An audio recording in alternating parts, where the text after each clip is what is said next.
Hi, this is Phil and Trish from SkiTalk.com. Are you ready to go down the rabbit hole with demo bindings and how they can compare and contrast to their retail counterparts? Well, grab a bowl of popcorn, settle back in your seats, and get ready to either be informed or have your eyes glaze over, because Phil is about to show you how a demo binding can dramatically change your perspective on how to demo a ski and why you might be completely wasting your time and money. So let's talk demo bindings. Let's start with why you're even demoing a ski. Is it because you're on a trip and you didn't want to bring your skis along? Or is it because you're thinking about buying a ski and you were told you must demo first? Well, if it's the latter, grab that bowl of popcorn now. We'll wait. Comfortable? Yeah. Got your beverage? Good. Notepad? Pen? Paper? Crayon? Good. Now, if you have to use the bathroom, please do so now. Hit the pause button. Ever demo a ski and fall in love with it, buy it, pick it out, the newest version of your favorite binding matches the colors, and you even put a good tune on it and get it ready for snow and think, is this even the same ski I demoed? Well, if you've ever experienced this, there's a good chance it was the demo binding. Yeah.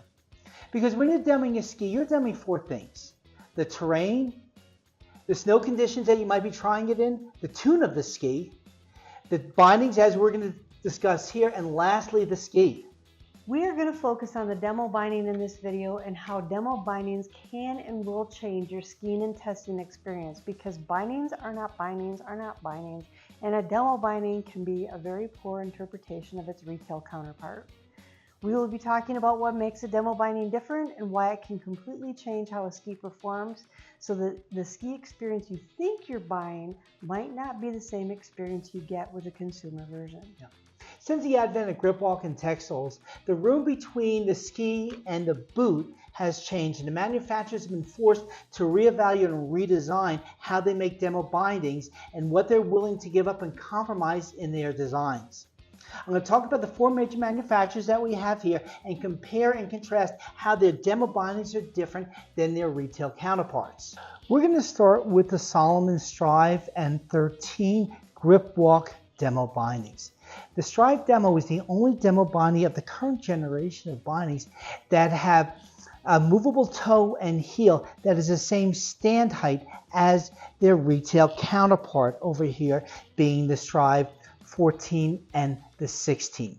This is significant, and it really can enhance the demo experience, making the binding a little more transparent in that demo process. This, combined with Strive's all-new toe design, which has a lower center of gravity than the old STH, shouldn't say old, the current STH, and along with the Warden 13.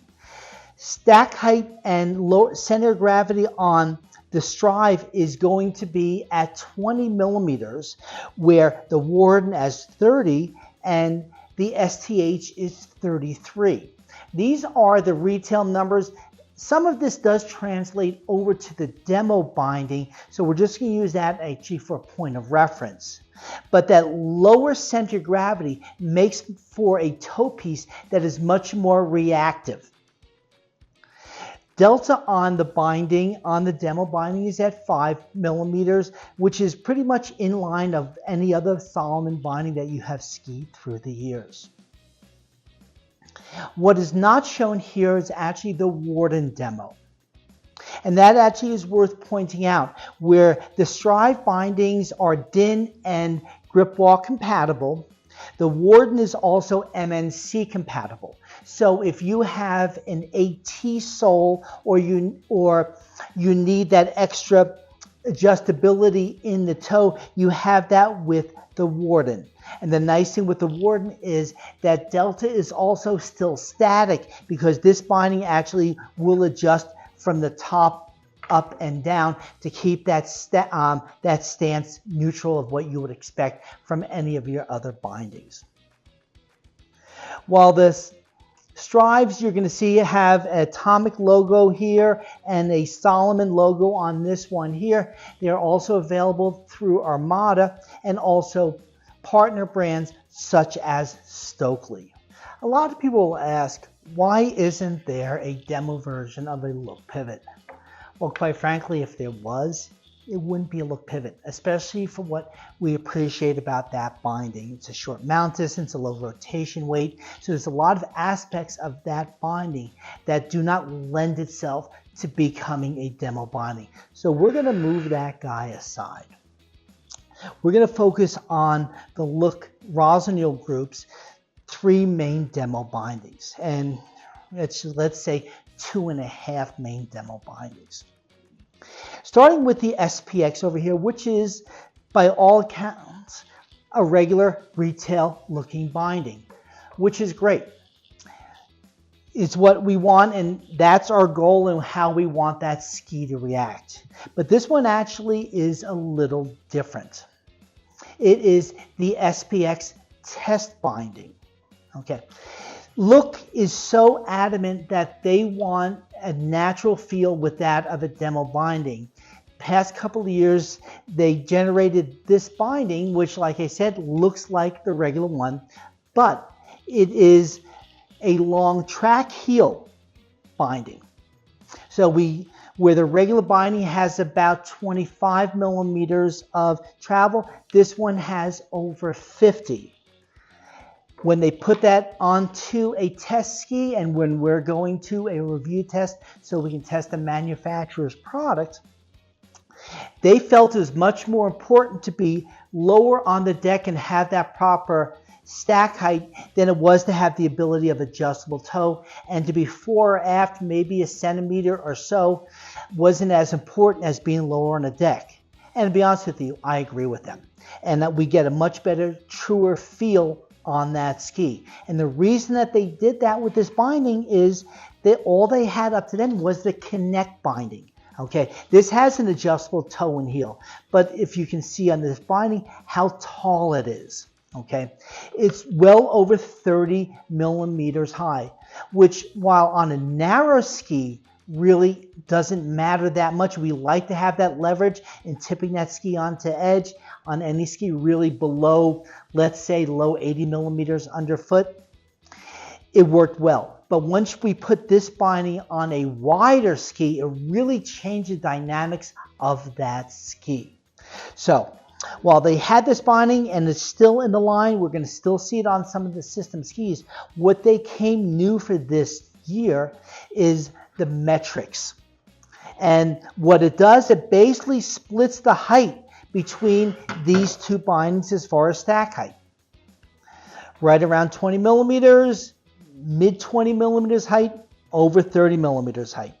Yes, this is higher than the retail version of the SPX, but what they did to accommodate for that and to go to help the binding is where most manufacturers, even the Connect here, has a manual adjustment fore and aft. The Connect has a worm screw. So that worm screw actually creates a much tighter coupling to the ski. So it's much more efficient of that interface laterally. And the other thing that's different that this binding has that no other demo binding does, it actually uses the same hole pattern as the retail version of it, as the regular SPX. So it has a very short mount distance. While this binding here, the mount points on it are, I believe it's set for a 290 millimeter boot. So that's what you're going to use for the template to put this binding on the ski. What that does, that allows that ski to flex very naturally underneath the binding. So we've got a binding here that does work very efficiently with this ski, and again, transparent. Again, what we're looking for that in a demo binding. We don't want to be thinking about the binding when we're testing a ski. We want to be testing the ski.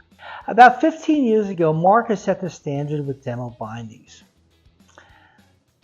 When they introduced the Griffin demo at the time, it skied about as close to a retail version of a binding as we could expect. Moving forward to today, their demo bindings will focus on their Royal series, and we've got the 13 here, and there's also a Squire version, which is an 11. The Squire is going to come actually with the TCX heel instead of the single stage heel. That TCX heel actually works really well for shorter BSLs. It makes the the binding a little bit easier to get into.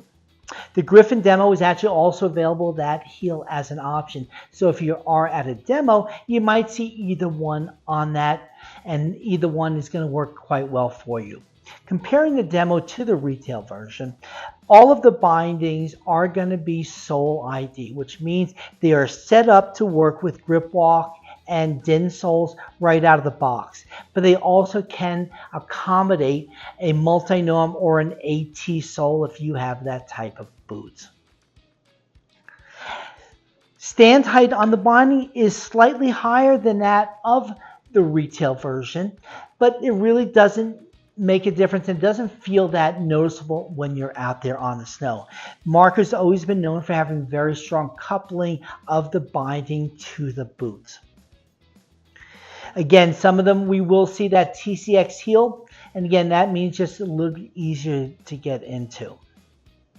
Expect to see markers on K2 Vocal and Line with they're under the same umbrella, and also they do work with partner companies such as Blizzard and Nordica, among some other brands. Last but not least, because we're working in alphabetical order, we have Tyrolia. And we've got the Attack 14 retail version, the Attack 14 demo, which is an MN multi-norm compatible, and we also do have the Attack 14 with the protector heel. What is not shown is the Free Flex version for narrow skis and also the Attack 11 for lighter skiers.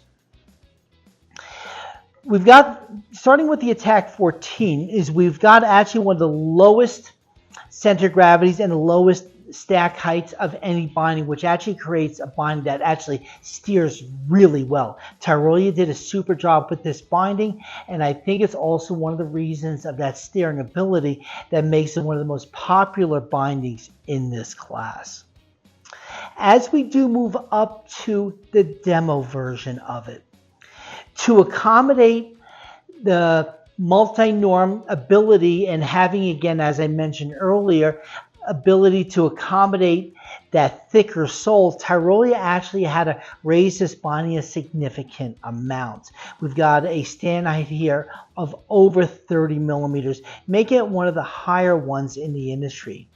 But the cost of that additional height is, again, versatility in the binding, but also it's one of the easiest bindings to adjust and also to work with. So there are some pluses and minuses going both ways.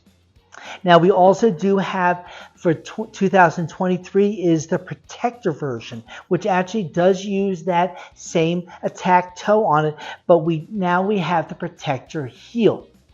And that protector heel is the same height, so these two bindings are going to be the same stack height, but we also have a bilateral release in the heel, making this one of the safer bindings out there. And that bilateral heel of the protector actually helps mitigate knee injury. So in that rearward twisting fall, that heel can release laterally in either direction. Now, obviously, we're going to find Tyrolia bindings on head skis, being basically the same companies, but we're also going to find them partnered with Elan, Fisher, and Kesley, among some other brands. If you notice, these here actually have the Kesley logos on them. Wow, Bill, that was a lot of really good information to absorb. I really appreciate you bringing that extra information and bit of knowledge to the viewers out there. Well, we get a lot of people talking on the site and interaction asking about binding position on a ski, and that's one of the reasons a lot of people have gravitated over to a demo binding on the skis. But I really think what they're trying to do is find position on that ski of where they want to be, but stack height or stand height really has more of a feel on, more of an impact on how that ski is going to react than it's going to be fore and after centimeter or so. Yeah, absolutely. And for sure, if you're demoing a ski and the consumer version of the binding is different, you're going to have a different experience. Yeah. Yeah, it really goes a lot further than just having a track underneath there or maybe a little bit of extra weight. I think that height does make a difference in that ski, and we want a coupling that's going to allow that boot to interact with the ski as tight as possible. We don't want any movement in there, and then any height does create different leverage points too. Well, and one of the things that you brought up is how much all of these binding manufacturers have changed and evolved over the past several years. And you know, from the safety factor with the Protect binding to the GripWalk compatible soles on boots that match up with different bindings, and you know, there has been such an evolution that it's hard to keep track of that as a consumer, and it's our job as technical people to be able to bring that information and set people up for success. No, and I agree, that's the whole thing right there, is setting them up for success. So hopefully you've got some great information out of this. And again, if you have any questions, put them in the comments section below. And it still comes down to it, skiing is fun. If you enjoyed this informative video, hit that bell, subscribe so that you'll stay up to date on the new videos, and check out SkiTalk.com for more ski-related content. Also, please follow SkiTalk.com on all of your social media channels. No scenes from Hot Dog the Movie were quoted during the production of this video.